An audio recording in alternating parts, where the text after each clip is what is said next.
Okay, napkin out. Because before you can commit to a direction that we talked about in the last video at that crossroad, I gotta show you the number that almost nobody does the math on. And once you see it, you really can't unsee it. Here's the most common plan in America. I'll rent for 1 more year, save up a down payment, and then I'll purchase a home.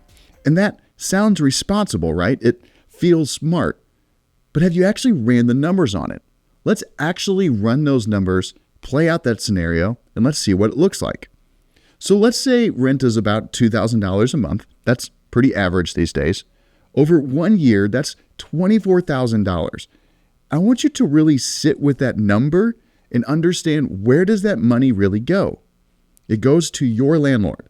It builds their wealth. It pays down their mortgage on the house, moving them closer to their front door and their dreams.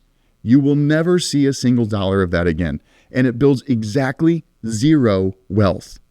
24 grand gone. Now, on top of that rent, you're also scraping and using a lot of energy to save your down payment. Let's just call it $10,000. So if you add it up, your one responsible year of waiting actually pulls $34,000 out of your life. And only $10,000 is going towards the down payment and the home that you're going to actually own. The money that you actually keep.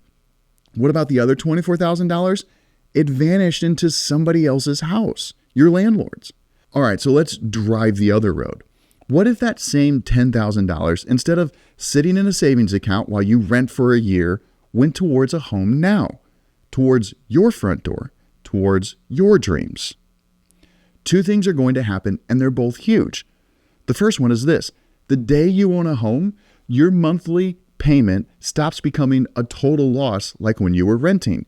Even if you're paying the same $2,000 a month, now a chunk of that, every single payment, goes towards the principal. Now, principal is just a fancy word for the equity.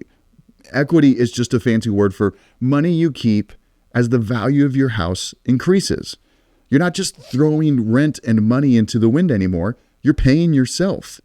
Same payment, completely different outcome. Here's the second thing, and this is the one that really gets people. If your plan is to rent, pay $2,000 a month, and also save up for a down payment, you obviously have the energy and the ability to have about $3,000 a month. So what if you took that same energy and that same ability that you have and threw it at your loan for the house that you actually own, which is going to do something pretty magical? Here's what I mean by that. And here's how the magic of home mortgages work. Every dollar you pay early over your mortgage payment, like what the scheduled amount of your mortgage payment is worth way more than a dollar you pay later, because it wipes out the interest on those dollars that would have piled up over the years. So let's say that you have the $2,000 a month mortgage, just like your rent, but then you take that extra money that you were putting into your down payment savings, you just apply it to your mortgage. $10,000 applied early doesn't just knock off $10,000 of your loan, because it's actually reducing the amount of interest you pay on the life of your loan. It can save you far more than that in interest over the whole life of the loan. It shaves off also years of how long you're paying. That exact 10 grand that was just sitting in a savings account during the rental year that did none of that, it just sat there wasted, is actually helping you gain more equity and get in a better position while you own the home. So picture the 2 roads side by side. Road 1, wait a year, hand your landlord $24,000 and keep $10,000. Road 2, pull into your own driveway now, turn every payment into equity, and put that $10,000 to work fighting the interest on your mortgage for the next 30 years. Now, I got to be straight with you, because that's the deal that you and I have. This is not everybody needs to buy today no matter what. If your credit or your income genuinely isn't ready, renting for a season really might be your road. And that's okay. Real numbers, real situation. And that's exactly the kind of thing we're trying to figure out together. What are your actual numbers? Now, we can actually figure that out in about 10 minutes flat. All I'm saying is this.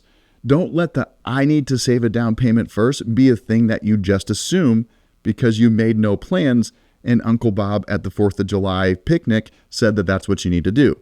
Because sometimes waiting to save $10,000 quietly costs you 30. So let's stop guessing and actually create the plan together. Let's find out exactly where you stand on the map. And that's what we're going to do in the next video in this series.